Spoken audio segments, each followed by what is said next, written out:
Alors, bonsoir et bienvenue à cette séance extraordinaire de votre conseil municipal. Merci beaucoup à TV Cogeco de télédiffuser en direct et à Câble Action de rediffuser également, ce qui permet à un plus grand nombre de citoyens d'être informés. Je vous rappelle que c'est une séance extraordinaire, donc la période de questions, entre autres, va être réservée pour le seul point finalement qui est à l'ordre du jour. Je vous rappelle que les élus présentent les résolutions de façon résumée. Si vous voulez les détails des résolutions, il faut se fier aux procès-verbaux qui sont disponibles ultérieurement. Donc, sans plus tarder, on peut procéder à l'adoption de l'ordre du jour proposé par le conseiller Yvon Lamontagne. Je propose l'ordre du jour tel que présenté. Appuyé par la conseillère Denise Poulet-Marcotte. Je l'approuve. Est-ce qu'il y a des questions portant sur l'ordre du jour? Ça va? Donc, on ira au point 3, Direction générale, 3.1, projet de l'îlot Tourigny, proposé par le conseiller Jacques Laurando. C'est moi. Ah, bien, moi, j'ai Jacques Laurando ici. Excusez, Monsieur Gingras, excusez-moi. OK. Monsieur Gingras, allez-y. Attendu la présentation du projet de l'îlot Tourigny faite par le promoteur M. Gilles Bélanger en date du 30 novembre 2015. Attendu que tel projet, selon les plans annexés, soit conforme aux exigences de la Ville. Attendu que la promesse d'achat du promoteur fut acceptée par la Ville de Magog le 17 août dernier. Je propose que la Ville de Magog accepte le projet du promoteur M. Gilles Bélanger tel qu'il apparaît au plan déposé, tout en respectant les exigences municipales incluses dans la promesse d'achat acceptée par résolution 331-2015 le 17 août 2015, d'accepter l'engagement du promoteur daté du 30 novembre 2015 à l'effet de prendre les mesures nécessaires pour rappeler la maison Tourigny et son histoire. Oui, OK. Appui pour le conseiller Pierre Côté. Je l'appuie. Madame la mairesse, moi, je vais demander le vote. S'il vous Parfait. plaît. Donc, le vote est demandé. Je vais faire un tour de table. Monsieur Robert? Monsieur Lamontagne? Je l'appuie. Madame Poulet-Marcotte? Contre, et je vais dire la raison. Ça aurait été un beau projet s'il avait respecté, selon moi, la hauteur et le nombre d'étages, parce qu'on s'est battu longtemps pour garder le 15 mètres dans le secteur. Alors, voilà la raison de mon vote négatif. Monsieur Gingras? Pour. Monsieur Ranger? Pour. Monsieur Laurando? Pour. Monsieur Côté? Pour. Madame Pelletier? En faveur. Madame Pelletier? En faveur. Donc, adopté à la majorité des voix. On n'avait rien dans les affaires nouvelles. Donc, on s'est rendu à la période de questions de la salle. Je vous rappelle, si vous voulez, au micro, de vous identifier pour faciliter la prise de notes. Et on va essayer de vous répondre sur le champ. Sinon, il y a des formulaires habituellement que vous pouvez compléter à l'arrière pour un suivi personnalisé. Je vous rappelle qu'on s'est doté d'un code de conduite qu'on vous demanderait de respecter pour le bon déroulement de l'Assemblée. Donc, la parole est à vous. Bonsoir, je suis Louise Gagné. Je veux simplement sensibiliser toutes les personnes, Madame la mairesse, toutes les personnes de votre conseil municipal à l'effet que le registre pouvait être signé aujourd'hui par un maximum de 25 ou 26 personnes, même s'il y avait 30 personnes, en fait, sur 31 personnes si on inclut un propriétaire de l'extérieur de l'espace qui était prévu. Ça veut dire qu'on peut se questionner sur la légitimité des réponses. On a regardé avec Mme la greffière s'il n'y avait pas des possibilités de voir les choses autrement, étant donné que les calculs pour avoir 15 personnes étaient faits à partir d'une possibilité de 41 électeurs ou 41 citoyens. Mais même en refaisant les calculs, on arrivait à 14 personnes, donc 13, ce n'est pas suffisant. Mais je pense que si on est dans un conseil municipal, on se préoccupe également de la légitimité de nos décisions. Alors, je voulais simplement vous sensibiliser à cette peut-être difficulté dans notre vie citoyenne. Oui, et Mme Lavigne nous en a informé. D'ailleurs, j'étais contente qu'elle refasse les calculs pour savoir jusqu'à quel point ça aurait influencé le résultat. On sait que le résultat aurait été le même, mais la loi nous dit de prendre la liste référendaire. Donc, on est correct, on est tout à fait légal, mais on comprend aussi que la liste, ça change, hein, ça évolue, il y a du monde qui déménage, mais vous avez eu les résultats des calculs, ça n'aurait pas vous n'auriez pas eu le nombre suffisant de toute façon. Si vous me permettez, je poserai une deuxième question. Ben oui, certainement. C'est concernant la hauteur que vous Oui. êtes en train de permettre au projet dans la construction de l'éventuel bâtiment. Je pense que c'est important de voir l'harmonie de cette hauteur par rapport aux autres. Là, on ne va pas se comparer avec l'Église. Là, hein? On comprend pourquoi l'Église a une hauteur plus élevée, mais on va essayer de voir si c'est réaliste ou si c'est correct de mettre jusqu'à 20 mètres, parce que c'est ça qui est permis là, dans votre amendement éventuel. Là. Vous pourriez aller Dans la jusqu'à 20 dérogation mètres. mineure, c'est 15,8 mètres Oui. au lieu de 16. C'est pas 20 mètres. Oui, mais il y a une possibilité, là, puis on l'a lu dans un autre document, jusqu'à 20 mètres. On veut juste vous mettre en garde, messieurs et mesdames, là, du C'était peut-être pas conseil le projet municipal. final dont vous parlez, parce que le projet final, la dérogation mineure, c'est à la mi-janvier qu'on va la passer. Et puis, on était à 15,8 mètres. On n'est même pas à 16 mètres. Madame Pelletier? Oui, je veux simplement là, souligner que l'amendement sur lequel porte la séance de ce soir, c'est de permettre 4 étages, mais en respectant le 15 mètres, et d'augmenter la superficie d'occupation des commerces ou des entreprises à l'intérieur. Donc, au niveau de la densité, au niveau des usages, tout ça, il n'y a pas de changement là, ce soir avec l'amendement C'est ça. qui est... C'est en dérogation qui va venir, puis c'est pour ça qu'on vous l'a dit d'avance, pour que vous le sachiez qu'il y avait aussi une dérogation qui s'en venait. C'est en dérogation qu'on va traiter la hauteur, puis la hauteur, c'est 15,8 mètres, pas 20 mètres. Là. Je voudrais bien m'être trompée alors, hein? Je voudrais bien que vous puissiez être très attentifs dans les prochaines dérogations. Même 15 points, je ne sais pas quoi, là, c'est 15,8. déjà très, très élevé, là, compte tenu de cet emplacement qui va priver les citoyens qui sont juste en arrière de lumière et de vue. C'est très important. Et c'est aussi parce que, comme citoyen, on est très conscient que cet espace-là, ce n'est pas un espace qui relève seulement de l'autorité municipale, mais ça relève aussi d'un plan de développement régional. Donc, il va y avoir d'autres étapes. Et on ne voudrait pas que ça entraîne des décisions dans les autres étapes, ailleurs dans la MRC, par exemple. Vous voulez dire la conformité au schéma d'aménagement? Exactement. Oui. Donc, vous êtes présidente de la MRC, vous êtes Non, non, non, je ne consciente. suis pas présidente. Non, mais en tout cas, vous êtes dans ce champ-là, vous êtes aussi consciente que ça a des retombées, ça a des portées Tout à fait. plus grandes que juste la décision par rapport à un coin de rue, là. Hein? Oui. En tout cas, on veut vous dire que nous, on est conscients de ça, puis on s'en préoccupe avec vous.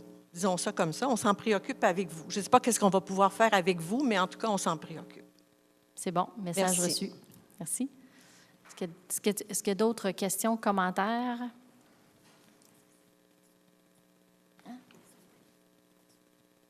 Est-ce que c'était Lise ou Louise Gagné? Louise, excusez-nous pour la prise de notes. Oui, Oui, bien, Michel Raymond. Moi, c'est pour féliciter les gens là, qui sont venus signer, là, 13 personnes. C'est quand même des gens assez courageux, là, parce que avec tout ce qui s'est dit, puis on les a traités de toutes sortes de noms, là, qui étaient pour ralentir le commerce à Magog, que les maisons n'étaient pas être dévaluées. Fait que les fausses informations, ils en ont eu amplement. On leur a donné toutes sortes de noms. C'est pour ça que je tenais à les féliciter du courage qu'ils ont eu de se présenter, de demander un registre. 13 personnes sur une possibilité de 30, je pense qu'il y a vraiment un malaise dans le secteur. Je sais qu'on accepte le résultat. C'est la démocratie, je pense. C'est surtout ça que je veux les remercier parce que je trouve que c'est vraiment des gens très bien. À ce qui a trait de la suite des choses, j'étais pour dire, moi, j'ai de la misère avec la destruction de la maison éventuellement. Et j'ai encore plus de misère lorsque ce promoteur-là va appeler ça, ou il a le droit d'appeler son projet comme qu'il veut, je pense. Ça? qui a le droit d'appeler son projet comme il veut. Oui. Je comprends pas où vous voulez en venir, M. Ben, Raymond. c'est parce qu'on a vu sur les esquisses. Ah oui, mais c'est nous qui avons suggéré d'honorer par différentes façons, dont l'appeler Place Tourigny, parce que vous vous souvenez, vous suivez les réunions du Conseil, dans la transaction, il y a un certain nombre d'exigences, et une des exigences, c'est un rappel historique, c'est de raconter l'histoire, et entre autres, on trouvait ça vraiment intéressant, de l'appeler Place Tourigny. Moi, je ne suis vraiment pas d'accord avec ça parce que je considère que c'est un bourreau de notre destruction. Il détruit en fin de compte notre patrimoine. Et en plus, il va honorer ce qu'il détruit en l'appelant la place Tourigny ou peu importe. Fait que vous ne voulez pas de rappel historique, vous ne voulez pas... Non, OK. non, le rappel historique, ça va Vous faire voulez juste comme- pas qu'on l'appelle Place ça va faire Tourigny. comme on voit végétarien, ça va faire comme d'autres secteurs en ville. On va voir notre passé sur des images, là, sur des murs. Mais à ce qui est trait de rappel historique, il aura beau mettre une petite maquette ou faire ce qu'il voudra, mais de là à appeler ça la place Tourigny parce qu'il va détruire notre patrimoine bâti, une des 15 résidences qui avait été sélectionnée à des fins mercantiles, probablement. Fait que j'ai très de la misère avec ce nom-là, la place Tourigny. Bien, S'il on reçoit votre commentaire, on pourra en rediscuter. Ça... J'ai pas de problème s'il peut appeler ça la place de la brasserie PTI ou peu importe le nom qu'il donnera, ou le centre d'éthique. Là. Ça, j'ai pas de problème. Mais de là à ce qu'ils prennent le nom Place Tourigny, parce qu'il détruit en fin de compte une partie de notre patrimoine, j'ai bien beaucoup de misère avec ça. Bien, il y a deux façons de le voir. Nous, on le voyait au contraire comme une façon de l'honorer, mais on va en reparler entre nous, puis on verra. Et puis, une deuxième question, on a encore notre 5 minutes. Là. C'est tout le temps conditionnel à la démolition de la maison. Oui. Bon. En fin de compte, c'est pratiquement pour la forme parce que vous allez mettre sur les poteaux de téléphone, je pense, un avis disant que la maison va être démolie. Oui. Le CCU va faire semblant de s'intéresser à la situation, va dire, écoutez, Ça ne passe pas au CCU, la démolition. Non. ça passe où? Ce qui a passé au CCU, c'est les plans puis l'intégration architecturale. La démolition, ça ne passe pas au CCU, c'est traité directement au Conseil. De quoi vous mettez ça sur le poteau de téléphone? Oui. Il y a un avis, un préavis qui doit être donné, et puis lors d'une séance, on va autoriser la démolition. Est-ce que les gens peuvent dire quelque chose à ce moment-là? Bien, vous pouvez toujours vous exprimer, mais il n'y a pas de registre ou de référendum, vous pouvez toujours vous exprimer. Et puis, est-ce que ça va devenir la norme, les 4 étages dans les 15 mètres? Les 4 étages dans les 15 mètres. Bien, le 15 mètres, c'est déjà la norme. Oui, ça, on le sait, là, mais les 4 étages dans les 15 mètres, là, c'est... C'est quelque chose qui a été malheureusement véhiculé. Ce n'est pas du tout notre intention de meubler tout ce secteur-là avec des gros bâtiments. Entre autres, les gens ont pensé qu'à la place du dépanneur TED, il y allait avoir un grand mur. Ce n'est pas du tout notre intention. Puis les percées visuelles sont très importants à certains endroits. Il faut vraiment les préserver. Donc, c'est pas... je ne veux pas que vous ayez... Je ne sais pas comment le dire autrement, mais je sais qu'il y a des gens qui parlaient d'un quartier cubique, puis tout ça, ce n'est pas du tout la vision du Conseil, mais pas du tout. Ce ne serait pas cohérent avec le plan d'urbanisme, ce ne serait pas cohérent avec la planification stratégique. Dans le schéma d'aménagement, on avait déjà discuté du secteur. Oui. Un peu comme la régie des écoles, quand elle s'est implantée. On a exigé qu'il abaisse, oui. Moi, il y en a qui n'étaient peut-être pas d'accord à cause de la circulation, puis on le voit de l'être. Oui. Mais moi, je trouvais que c'était la façon de... L'implantation était bonne dans le sens que c'était dégagé comme secteur, on évitait les fameux murs. Oui. Et puis, on avait déjà, dans le schéma d'aménagement, de vous demander, dans le secteur, se limiter à 2 étages.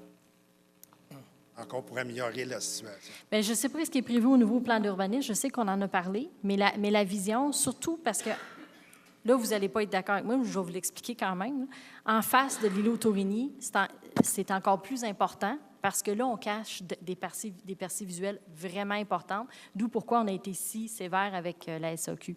Par contre, le projet de l'îlot, tel que présenté, est à côté sur le stationnement du centre communautaire, puis les percées visuelles c'est pas dommageable comme ça l'aurait été, par exemple, à la place du dépanneur. Fait que on est en train de faire les changements réglementaires, vous le savez. Dans le plan d'urbanisme, il y a comme une vision qui s'est dégagée, puis ça va se traduire en règlements qui vont être modifiés au cours de l'année 2016. Vous savez, dans le secteur, j'en reviens un petit peu à la place du Moulin, oui. Au début de votre mandat. Lorsqu'on voulait faire un 4 étages, puis finalement, vous sembliez être ouverte à la situation. Ça a revenu 2 étages, puis on a modifié les normes de stationnement oui. pour les limiter à 2 étages de secteur.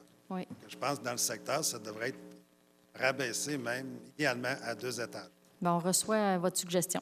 Merci, bonsoir. Est-ce qu'il y a d'autres questions, commentaires? Je ne vais pas regarder à quelle heure on a commencé. Mais c'est pas grave. OK. Daniel Fauché. Bonsoir. Au niveau de la dérogation mineure, Oui.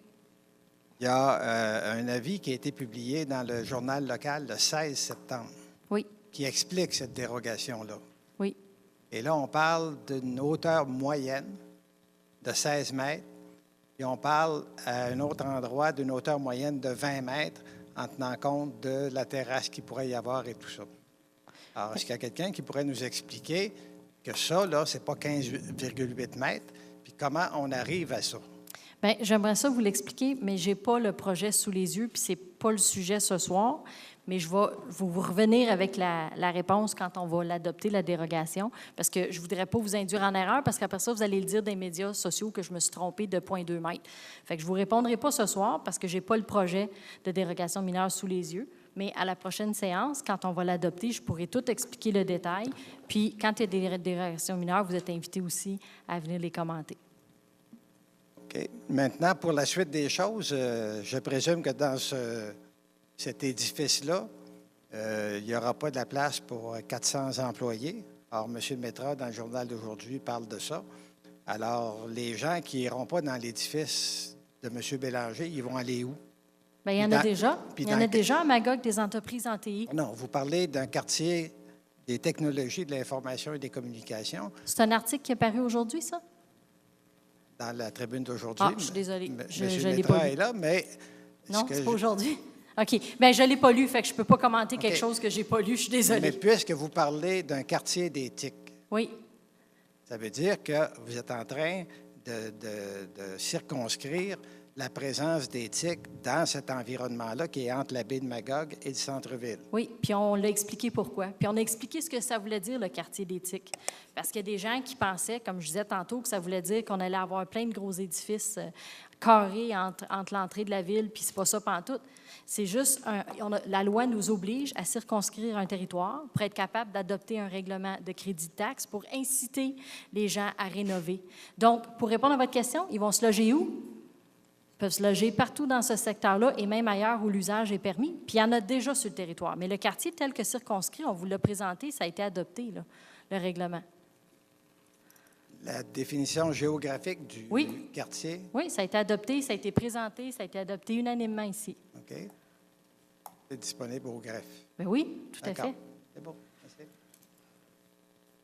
Est-ce qu'il y a d'autres questions, commentaires? On pourrait peut-être en prendre un dernier. Ça va? Donc, on serait rendu à la levée de l'Assemblée, proposée par le conseiller Jacques Laurando, Je propose la levée de l'Assemblée. appuyée par le conseiller Pierre Côté. Je l'appuie. Merci beaucoup. Bonne fin de soirée.